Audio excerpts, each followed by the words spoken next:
Hi everyone, स्वागत करता हूं मैं आपको अपने यूट्यूब चैनल में। मैं रवीश कुमार आपको एक अगले टॉपिक पे मैं डिस्कस करने जा रहा हूं। ज्योमेट्रिकल प्रोग्रेशन जीपी के बारे में हम लोग डिस्कशन करने जा रहे हैं। इसका फर्स्ट पार्ट है, एक सेकंड पार्ट भी जस्ट अपलोड होगा। और यहां पे आपको मैं जीपी से रिलेटेड एग्जाम्स में किस तरह के क्वेश्चंस आते हैं और जीपी से रिलेटेड अभी मैं पूरा का पूरा बेसिक डिस्कस करूंगा और नेक्स्ट पार्ट में मैं क्वेश्चन बताऊंगा। ठीक है, तो ज्योमेट्रिकल प्रोग्रेशन क्या है? अ geometric progression is a sequence in which each term is divided by और derived by multiplied or divided the preceding terms by a fixed number called common ratio। कहने का क्या मतलब कि series of numbers are said to be in geometrical progression if next term divided by previous term always gives a constant value, that constant value is known as common ratio. वह संख्या श्रेणी जिसमें अगले टर्म को पिछले term से भाग देने पर हमेशा एक नियत मान देता हो, वैसा श्रेणी ज्योमेट्रिकल श्रेणी गुणोत्तर श्रेणी कहलाता है। जैसे यहां पे मैंने कुछ एग्जांपल आपके लिए लिख रखा है 50, 100, 200 एंड 4। आप मेरे को बताओ जब नेक्स्ट टर्म को डिवाइड करोगे 50 से तो कितना आएगा? 4 आएगा, 2 आएगा क्या? अगर अगली बार 200 को आप 100 से डिवाइड करोगे तो 2 आएगा क्या? अगली बार 400 को उसके पिछले टर्म 200 से डिवाइड करोगे तो क्या 2 आएगा क्या? मतलब थ्रू आउट एक पर्टिकुलर नंबर से ये मल्टीप्लाई होते जा रहा है क्या? आप अगला एग्जाम्पल देखो, अगर आप 3 को 3 से मल्टीप्लाई करो तो 9 हो जाएगा क्या? अगेन 9 को 3 से मल्टीप्लाई करो 27 हो जाएगा क्या? अगेन 27 को 3 से मल्टीप्लाई करो 81 हो जाएगा क्या? तो मैं बोलूं कि अगर नेक्स्ट टर्म को प्रीवियस टर्म से डिवाइड करोगे तो कितना मिलेगा? 3। नेक्स्ट टर्म को प्रीवियस टर्म से डिवाइड करोगे कितना मिलेगा? 3। नेक्स्ट टर्म को प्रीवियस टर्म से डिवाइड करोगे कितना मिलेगा? 3। यहां पे भी अगर कोई बोले कि ये 5 रिपीटेटिवली आ रहा है और कोई बोले कि ये क्या ज्योमेट्रिकल प्रोग्रेशन है, हाँ बिल्कुल ज्योमेट्रिकल प्रोग्रेशन है। अगर नेक्स्ट टर्म को प्रीवियस टर्म से डिवाइड करते हैं तो क्या आएगा? 1। नेक्स्ट टर्म को प्रीवियस टर्म से 1, नेक्स्ट टर्म को प्रीवियस टर्म डिवाइड करोगे तो क्या मिलेगा? 1 मिलेगा। इसलिए मैंने बोला कि कॉमन रेशियो को आप ऐसे भी डिफाइन कर सकते हो, next term divide by previous term हमेशा क्या होना चाहिए? कांस्टेंट होना चाहिए, जिसको कॉमन रेशियो बोलते हैं। अब यहां पे जो सीरीज है वो इंक्रीजिंग है, इसका मतलब आपका कॉमन रेशियो जो होगा वो ग्रेटर देन 1 होगा, तभी तो सीरीज आपका बढ़ेगा। यहां पे जो है वो 555 अगर रिपीट कर रहा है तो यहां पे कॉमन रेशियो क्या है? 1 है और सीरीज क्या रहे? कंटिन्यूअस, एक ही पर्टिकुलर नंबर बढ़ेगा आगे। इस केस में 25 अगर 5 से डिवाइड किया जाए तो कॉमन रेशियो 1/5 आएगा क्या? 5 को अगर 25 से डिवाइड किया जाए तो 1/5 आएगा क्या? 1 को 5 से डिवाइड किया है 1/5 क्या आएगा क्या? ये डिक्रीजिंग सीरीज है। क्या हो रहा है मेरे दोस्त? इसमें नेक्स्ट टर्म को प्रीवियस टर्म से डिवाइड करने पर वैल्यू घटते जाएगा, तो ऐसा केस में आपका r लेस देन 1 होगा। ये डिक्रीजिंग सीरीज है। मतलब इस 25 को अगर 1/5 से मल्टीप्लाई कर दो तो क्या आ जाएगा? 5। फिर 5 को 1/5 से मल्टीप्लाई कर दो तो क्या आ जाएगा? 1। फिर 1 को 1/5 से मल्टीप्लाई कर दो तो क्या आ जाएगा? 1/5। फिर 1/5 को 1/5 से मल्टीप्लाई कर दो तो 1/25 आएगा। तो ये जो दोनों एग्जांपल्स मैंने लिखा है इसमें आपका रेशियो लेस देन 1 है, मतलब सीरीज इंक्रीजिंग भी हो सकता है, डिक्रीजिंग भी हो सकता है और एक पर्टिकुलर नंबर का पैटर्न भी हो सकता है। ये सारे के सारे ज्योमेट्रिकल प्रोग्रेशन में कहलाएंगे। तो अब इस सीरीज का वेरिएबल रिप्रेजेंटेशन कैसे करें, कैसे उसे ए आर के फॉर्म में रिप्रेजेंट करें, उसके लिए मैंने यहां पे आपको समझाया है। जैसे मैंने एपी करा रखा है, फर्स्ट टर्म को आप ए से रिप्रेजेंट करोगे, कॉमन रेशियो को आप आर से रिप्रेजेंट करोगे। फर्स्ट टर्म को आप ए से और कॉमन रेशियो को आर से। अब मेरे को बताओ, ये जो है मैंने इसी को रिप्रेजेंट कराया है ज्योमेट्रिकल प्रोग्रेशन में। ये 50, 100, 200, 400 और 800 जो है, क्या मैं इसको लिख सकता हूं 50 को अगली बार क्या किया गया है? 2 गुना किया गया है, तो 50 क्रॉस क्या लिख दे रहा हूं? 2। अगली बार फिर से 2 गुना किया गया है, फिर से 2 से मल्टीप्लाई होगा तो 2 एक बार फिर 2 से मल्टीप्लाई होगा, क्या हो जाएगा? 2 का स्क्वायर हो जाएगा।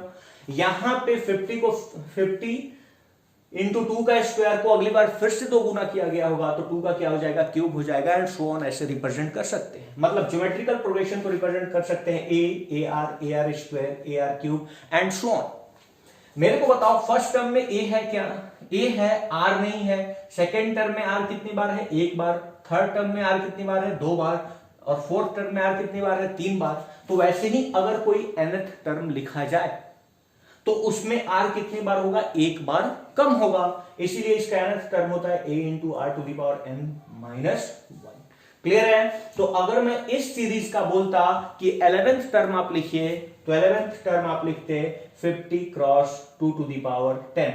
11th में क्या होता, 11 माइनस 1 मतलब क्या हो जाता, 10। एक बार आपका जो पावर होगा कॉमन रेशियो पर, वो नंबर ऑफ टर्म से एक क्या होगा, छोटा होगा।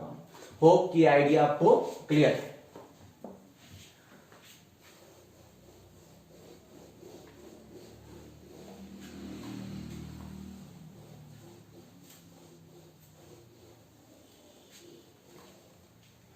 अब आगे हम लोग देखते हैं कि अब मेरे को पता है कि ज्योमेट्रिकल प्रोग्रेशन आप रिप्रेजेंट करते हो a r square, a r cube and a r to the power n minus 1, a r to the power n minus 1।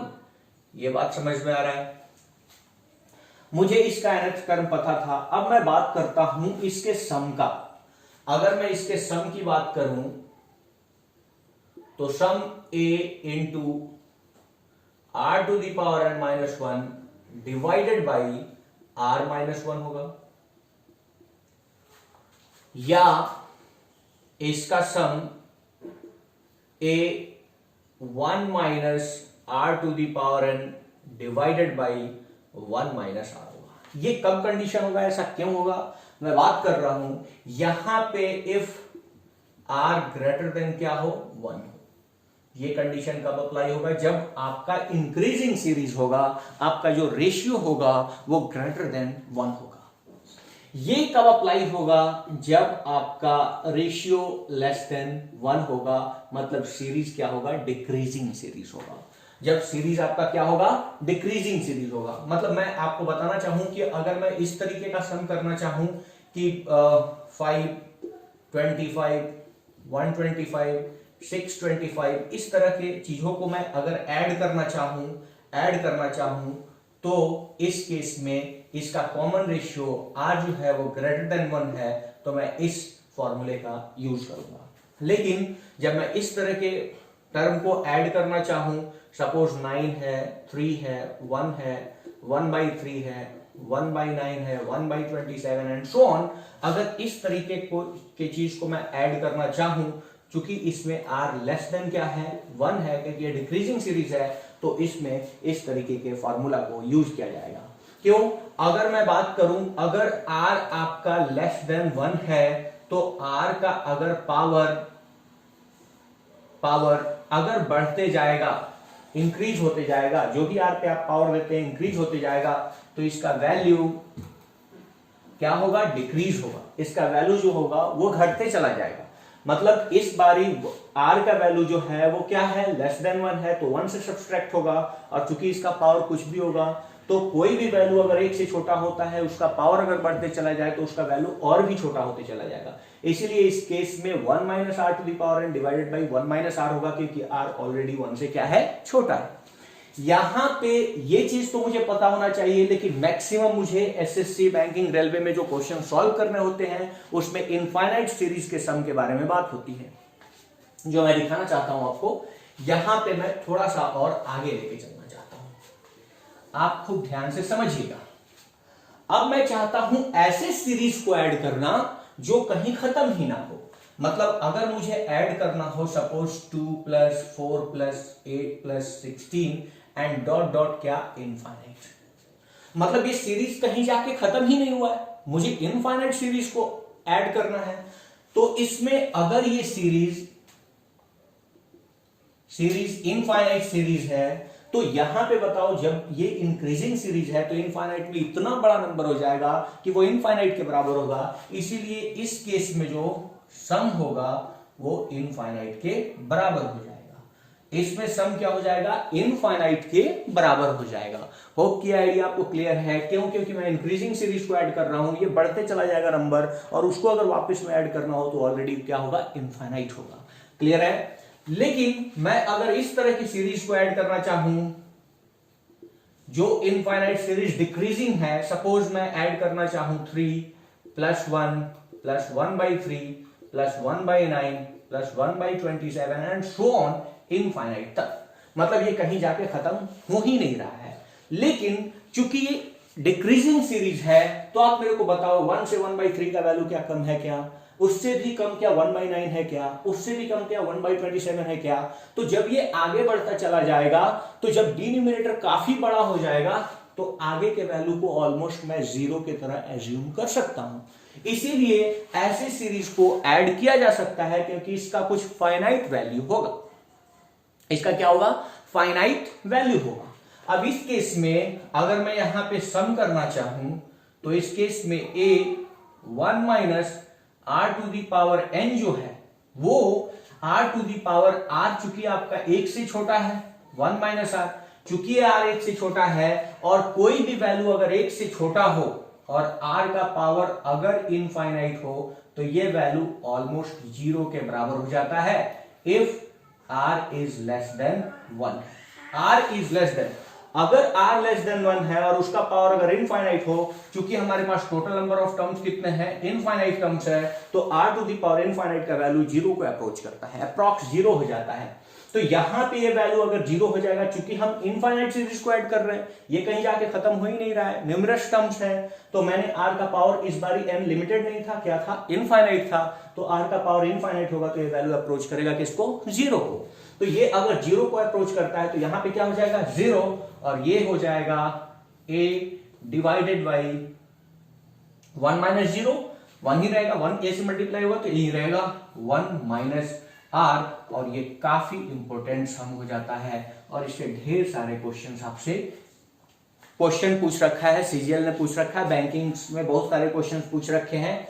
तो अब हमारे पास हमने फर्स्ट पार्ट में आपको इसके डेफिनेशन को क्लियर किया और इसके सम के फॉर्मूला को क्लियर किया। नेक्स्ट जो क्लास अभी होगा जिसको मैं अपलोड करूंगा कुछ ही इसको अपलोड करने के कुछ ही समय बाद मैं अपलोड करूंगा, इसके सेकंड पार्ट में हम लोग इससे रिलेटेड इसको यूज कैसे करना है, कैसे हमारे पास क्वेश्चंस पूछे गए थे और कैसे क्वेश्चंस बेहतर बनते हैं इस पे, उन सारे के बारे में हम चर्चा करेंगे। और यहाँ पे ये चीज आपको क्लियर होना चाहिए कि सम ऐसा क्यों हुआ, क्यों ऐसा इनफाइनाइट सीरीज का सम a divide by 1 minus r हुआ। ये होप सो कि ये आइडिया आपको क्लियर होगा, कोई दिक्कत नहीं होना चाहिए। इसके नेक्स्ट पार्ट में जब भी आपको वीडियो समझ में नहीं आए, एक बार रोको, एक बार देखो फिर से और वापस इसको नोट करो। आप कॉपी कलम हमेशा लेके बैठो और जहां पे भी आप हो वहां से इस चीज को समझने का कोशिश करो। मैं नेक्स्ट पार्ट में मिलता हूं, और अगर अभी तक आपने इस चैनल को सब्सक्राइब नहीं किया है और बेल आइकन नहीं क्लिक किया है तो एक बार बेल आइकन को क्लिक कर ले। थैंक यू, मिलते हैं इसके सेकेंड पार्ट में।